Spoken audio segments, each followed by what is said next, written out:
The number one team in the country visits Champaign on Saturday. Let's talk about it.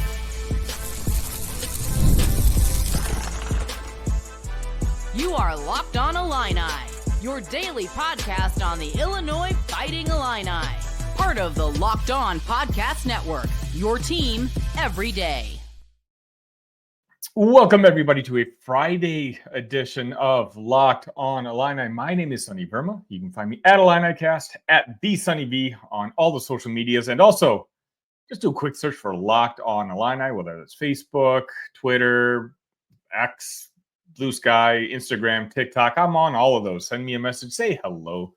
I always appreciate any feedback you guys might have. Before we get started, please, if you don't mind, make sure you're subscribed to this channel. Just check in the bottom corner right there. 63% of you watching tend not to be. It doesn't cost you guys anything, but it helps this channel grow immensely.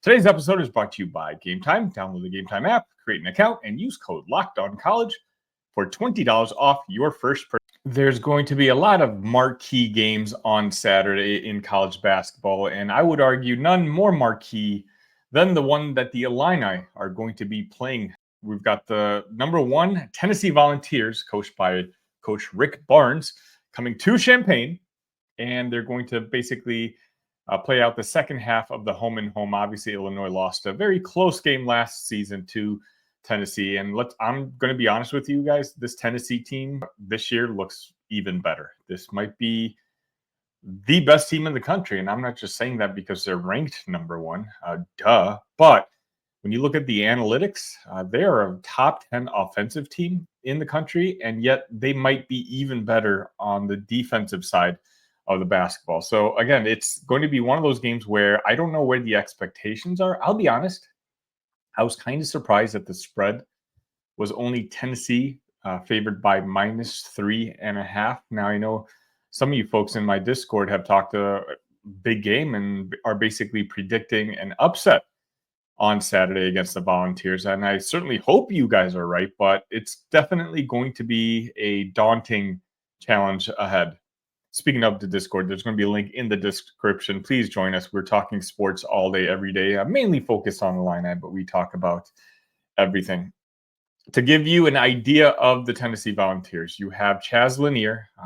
Chaz Lanier's playing the role this year of what Dalton Connect was last year, a incoming transfer who was basically put on the roster to score, and score is what this kid does. He's about 6'4", 19 points per game on 48% shooting and almost 49% three-point shooting. It's going to be very, very interesting for me to see if Brad puts Kylan on Chaz on Saturday, or if he puts it on the next guy, which is Zakai Ziegler, a smaller player, but averaging 12 points, 8 assists on 43% shooting. Tennessee has a lot of wings. The Tennessee defense, honestly, they remind me a lot of that Houston defense that we played a couple years ago. Just very quick on switching. They've got length, and they're just good perimeter defenders. And oh, by the way, down low, they've got Felix Akpara, the former Buckeye, manning the paint. So again, all around, they're a good offensive team and a good defensive team. And so coming up with this episode, I'm trying to figure out what the keys to this game are and trying to figure out what the game script might be this could very well be the Kasparis Jakushonis coming out party to the rest of the nation, right? A lot of people are going to be watching this game. We've already seen him play fantastic. He's already in the conversation of not just the freshman player of the year in the conference, but even possibly, if he keeps this up and if Illinois finishes where I think they're going to finish, potentially Big Ten player of the year. But outside social media, the national crowd hasn't really quite caught up yet. But, Kasparis, if he puts up another typical game, and by typical, I mean, in the 20s, 7 rebounds and 6 assists, something like that. I really think his name is going to go out there a little bit more even nationally. But the thing is, I'm at the point now that I'm comfortable with Kasparis. I'm not worried about him anymore. It's the other guys I'm starting to worry about. Now I'm at the point where Tennessee, if I'm Rick Barnes, my goal of this game would be let anybody but Kasparis Jakushonis beat us. because right now I don't know who that secondary guy on Illinois is going to be. Could be Tomislav Ivicic, of course. I've said up until maybe a couple of games ago, he was our best player so far this season. Mammoth frame, 7'1", 255, soft touch around the basket, and a nice touch from behind the three-point line. But I'm starting to see more and more, especially as we battle in this tough Big Ten conference, that he's not really the physical type.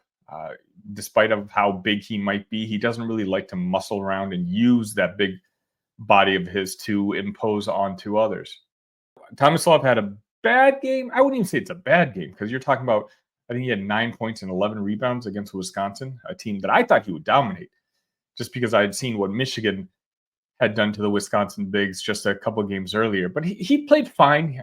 He did look a little winded at the end of each half, and I do wonder if that's kind of an endurance issue that he might have moving forward, something that Fletch and company are going to have to work on. But if it's not Ivicic, who, again, I'm pretty comfortable with, this has to be the Will Riley game. We need another one after that. Obviously, Will got off to a very hot start, in particular against Eastern Illinois, when he scored over 30 points. He struggled as of late. And it's one thing when you're a freshman and you're going through the whole learning process. Growing pains are expected, especially, and they don't call it a freshman wall for no reason. It happens to everybody. And quite honestly, it'll probably happen to Gasperis at some point this season. But you can get away with Will Riley having an off game against a team like Northwestern, or Will Riley only playing 15 minutes against a team like Wisconsin. Right now, Tennessee is, if not as talented as Illinois, they're more talented than Illinois. And very few times this season is that going to be the case. Illinois, with the amount of just potential lottery picks that they have on their team, is almost always going to be the most talented team. But Tennessee is kind of a version of Illinois, except 2 or 3 years older at every position. And in college basketball, that can absolutely matter. If I'm Rick Barnes, I'm zeroing in on Kasparis and not letting that one guy defeat us. Hey, if Will Riley plays great and he goes off for 20, 25, go for it. Try it. If I'm Rick Barnes, I wait and see if there's anyone else on the Illinois roster who are ready for these big-time games, these prime-time games that Illinois is going to be honestly playing a lot of this season. I've talked about this in the preseason. I've talked about this as this season started. I assumed that Illinois was going to start off a little slower than most people were projecting, just because it's a new roster with new players all around. But I think this is a good barometer to see exactly where Illinois is at. Again, I'm repeating myself, but Tennessee's the number one team in the country. Now, if you take a look at their schedule, it's not exactly too intimidating. So I do think that Illinois is going to be one of the tougher teams that they play. And again, anytime that you play on the road, especially at a place like State Farm Center, it's going to be a tough game. Illinois, to me, it's clearly a top 20 team.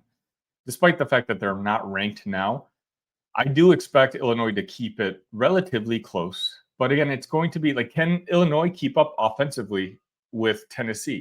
Now, how often have I said that? Now, Illinois is a team I've mentioned many times that I feel like can sleepwalk their way to 80 points. But right now, Tennessee's season average is 82.4. And again, they're very spread out in the way that their scoring averages are. Illinois is going to need that second and maybe even third guy. Does Trey White have another 20-point game in him? He could, but I certainly hope that that's not what we're going to be counting on. Kylan Boswell, we're going to need him. Is he going to be guarding Lanier? Is he going to be guarding Ziegler? Like, who's going to be put on Kylan Boswell Island on Saturday? That's going to be one of the first things I try to take note of. But again, for me, it all just circles back to Will and whether Will is ready, because I don't see any sort of game script where Illinois comes out victorious and Will Riley doesn't have at least 15 points. Will is another guy who, when the ball is in his hands, he just creates action. He is a guy that the defense absolutely has to worry about. Now, the defense it has to change when Will Riley's in the game as to whether Kasparis is in the game. Kasparis kind of plays in a different type of offense where he involves everybody. But Will Riley's just so incredibly talented as a freshman, where when the ball is in his hands, you have to focus on him because he will find a way to put the ball in the basket. And that's what we're going to need against the Volunteers. And I mentioned points, and I know a lot of you are not going to like me saying this, and I'm going to be honest with you. I feel dirty even saying this. Another guy that we're going to absolutely need is Hammerkaus. We're going to need that spacing because of the way Tennessee plays their defense, and we're going to need his three-point shooting. We're going to need him to be able to make 3-4 of those three-pointers just to keep that defense honest on Kasparis, because otherwise they're just going to throw 2-3 guys and collapse on Kasparis every single time, daring someone else to win. I got to thinking when I was going over the keys in my head is like maybe one of the reasons that Brad Underwood is just so seemingly loyal to Ben is that he knows that he's going to need the spacing that Ben provides and the points and the three-point shooting that he does against teams like Tennessee. Again, the number one team in the country. This is the type of team that Illinois is going to have to go up against in the Sweet 16 or the Elite 8 or anything beyond that. Just really, really good basketball. This is the third game in a row where I've mentioned Ben's name as being a potential key to victory. And obviously the last two games have not been good. And that's just putting it very politely and mildly.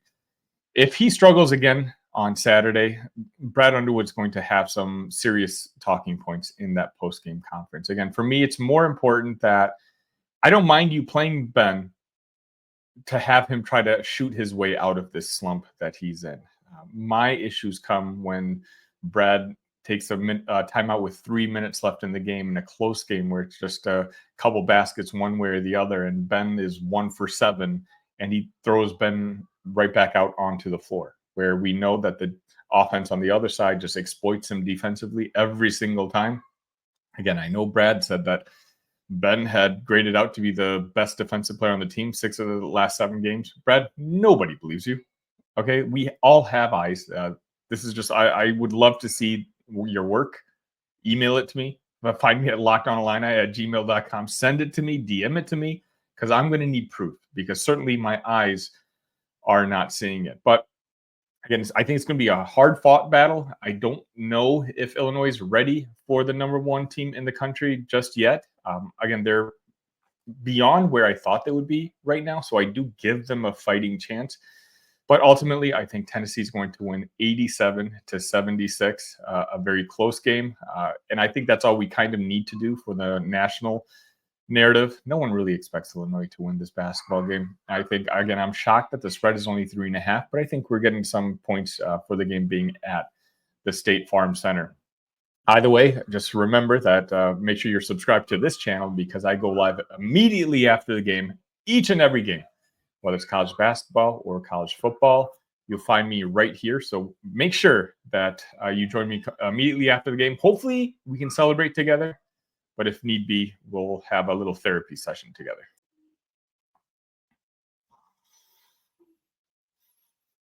I'll tell you one thing. If there's one place I wish I could be on Saturday, it would be the State Farm Center. There's nothing like watching a college basketball game at your home stadium.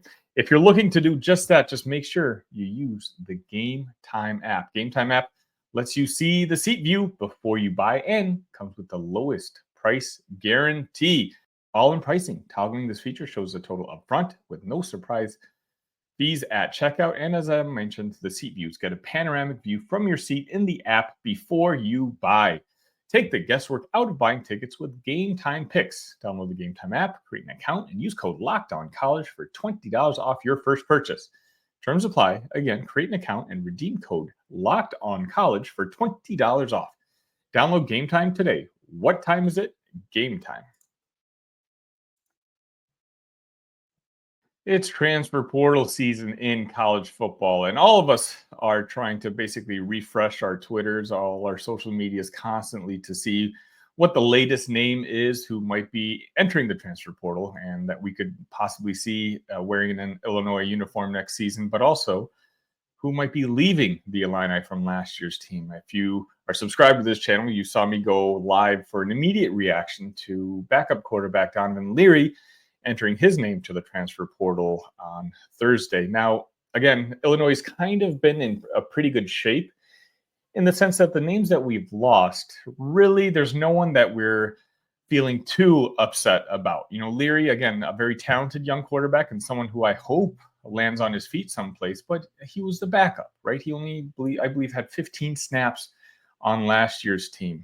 Kanari Wilcher was a returner and a promising wide receiver, but he's only got 2 years left, and he was being bypassed by some of the younger talented wide receivers that we have here at Illinois. But Illinois certainly does have a couple glaring weaknesses that they're going to be very aggressive in trying to fix in this transfer portal season. And the secret is basically out when it comes to the offensive line.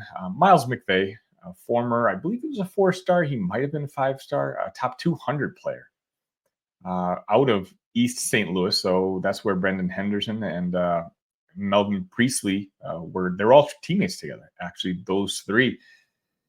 He ultimately ended up enrolling in Alabama, and he sat behind that guy named Caden Proctor. I don't know if you've heard of him, a pretty decent ball player himself. Well, Miles McVay has decided to enter the transfer portal himself, and he's visiting Champaign. This is a kid that we all wish we were able to get a couple years ago when he was a prep. And, once an Alabama offer comes, usually it's very rare that Illinois beats Alabama on a 1-to-1 battle for a recruit. But the reason you keep and you maintain those relationships is for times like this. It's so that if a player were to enter the transfer portal, you already have a well-established relationship, and then you can really sell them on not just the glitz and glamour of college football, which is what Alabama can do, but hey, now it's time to be serious. Let's develop you. Let's get you performing to your peak abilities and get you ready for the NFL. And that's a pitch that Brett Bielema absolutely has, even in his short time here at Illinois. Now, McVay's the type of player that could basically shore up his spot in the offensive line for the next 3 seasons. And for that reason, it's why he's such a key prospect. Illinois is losing its starting left tackle, of which they hit a home run with in J.C. Davis.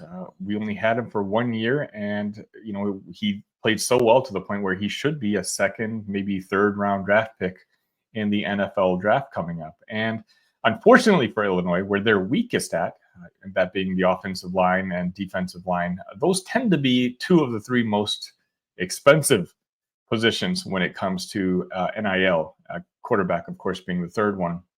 So that's why I find it so important to, if the staff and Brett Bielema really like Miles McVay, there's no reason that we should let him leave this particular weekend. And from what I've heard, the fact that we are his first visit and the fact that he's making this visit tells me that Miles is absolutely open to continuing his career in Illinois.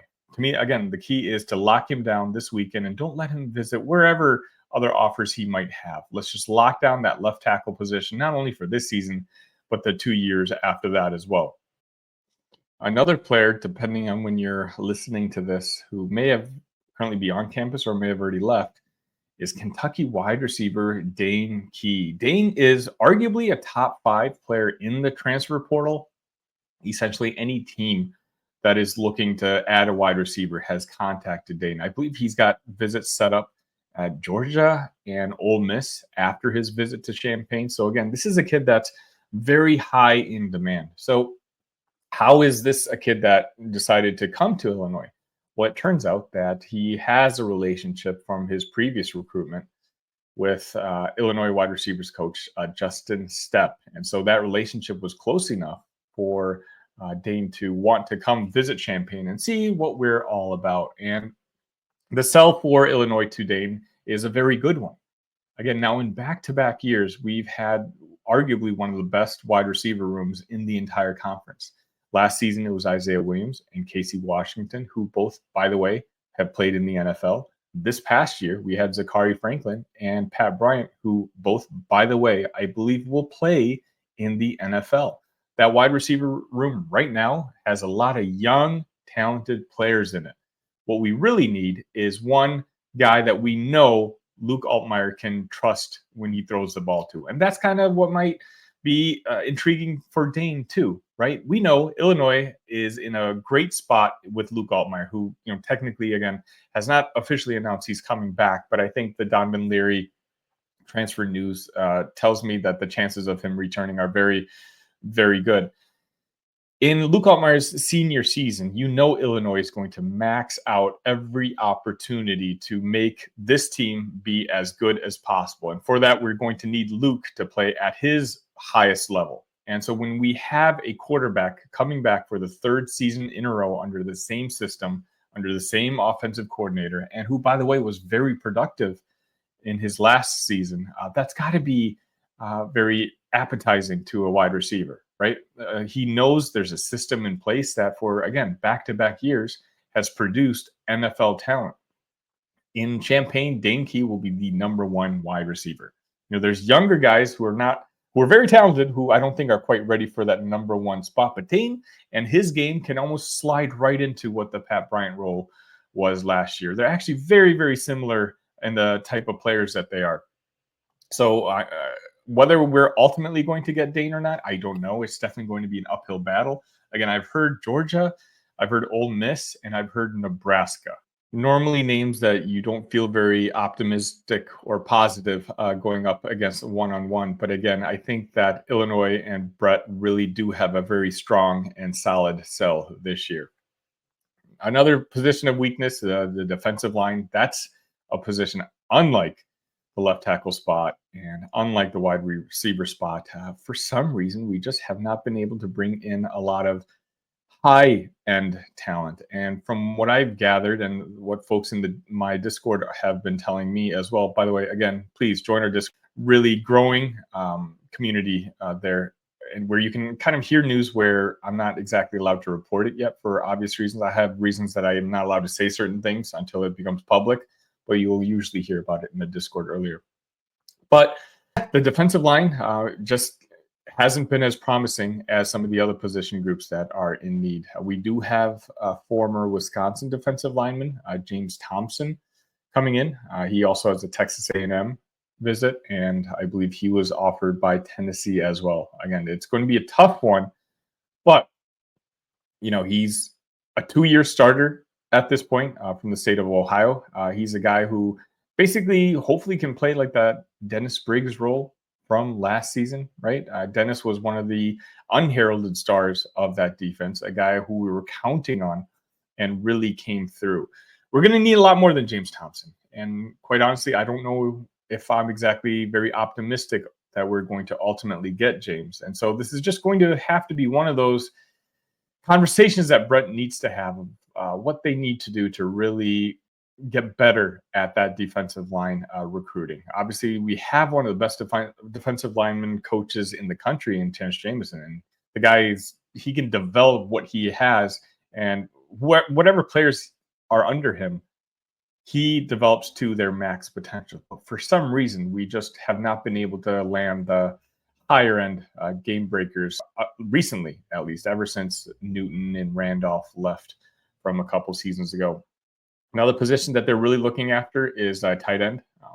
They have talent in the tight end room, but Cole Rusk, obviously most of had that pretty bad injury before the season even started last year. So I think while he was going to be counted on to be a big part of last year's team, I just don't know if the staff is willing to be content in just counting on Cole to be healed completely for this season. Because again, the 2025 season, folks, is a very important one for the Illini.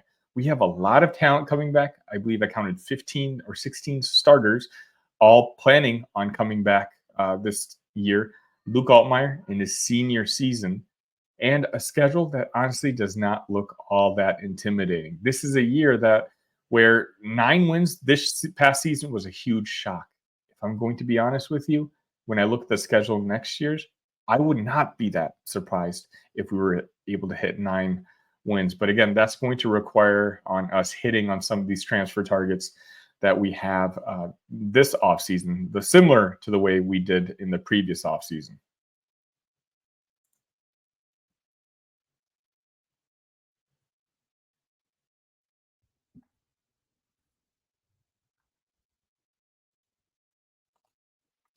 Get ready to tackle the NFL action with FanDuel, America's #1 sportsbook. Because right now, new customers can bet $5 and get $150 in bonus bets if you win. The FanDuel Sportsbook app gives you everything you need to place live bets on the NFL all in one place. So when you get a hunch in the middle of the game, you can check out the latest stats, view live play-by-play, and so much more on the same page where you place your bets. Just visit FanDuel.com to join today, and you'll get started with $150 in bonus bets if you win your first $5 bet. That's FanDuel.com. Never waste a hunch and make every moment more. FanDuel, an official sportsbook partner of the NFL.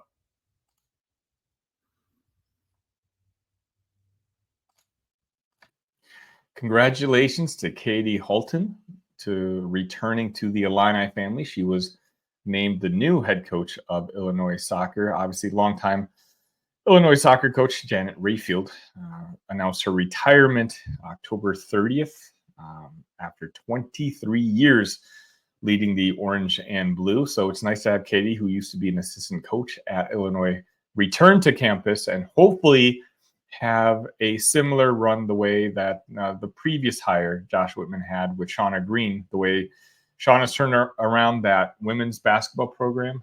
Hopefully, Katie's going to be able to do the same with soccer. Soccer hasn't been to a notable tournament since 2013, I believe I saw. So it's been a very long time. But Josh is on somewhat of a hot streak as of late. And so, of course, she's going to have the backing of the university and the fan base. And hopefully she's going to be able to add another sport for Illinois athletics to be proud of.